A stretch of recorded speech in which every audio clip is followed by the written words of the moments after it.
2022 সালের মে মাসে কাজ শুরু হয়ে 10 মিটার প্রস্থ আর 44 কিলোমিটার দীর্ঘ মহাসড়কের কাজ 2025 সালে জুনে শেষ হওয়ার কথা। ভূমি অধিগ্রহণে 68 কোটি টাকা সহ মোট প্রকল্প ব্যয় ধরা হয়েছে 1842 কোটি টাকা। 24 কিলোমিটার সড়কের শেরপুর অংশে 330 কোটি টাকা ব্যয় ধরা হয়েছে।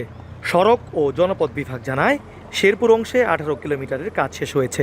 অধিগ্রহণ জটিলতায় আটকে আছে বাকি 6 কিলোমিটার। এর নির্মাণ শেষ হলে কৃষি অর্থনীতি আরও সমৃদ্ধ হবে। ভারী ও মাঝারি শিল্প কারখানা গড়ে উঠবে, যা স্থানীয় অর্থনীতিতে গুরুত্বপূর্ণ ভূমিকা রাখবে বলে মনে করে জেলাবাসী।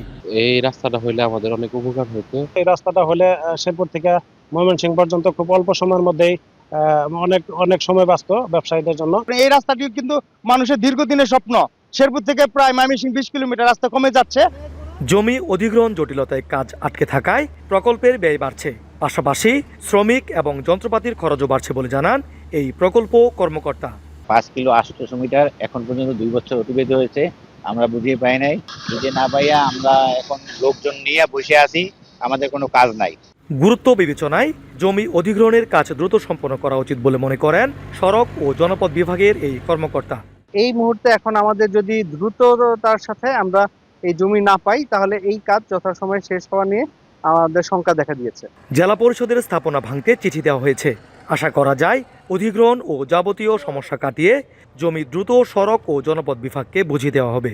অধিগ্রহণের বিষয়টা স্বাভাবিকভাবে প্রসেসটা একটু লম্বা হয়।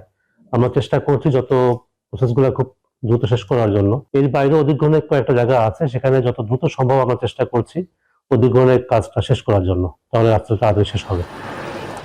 সড়কটির কাজ শেষ হলে বদলাবে যোগাযোগ ব্যবস্থা, কমবে যানজট, সময় ও খরচ, বাড়বে ব্যবসা বাণিজ্য ও অর্থনৈতিক সম্ভাবনা।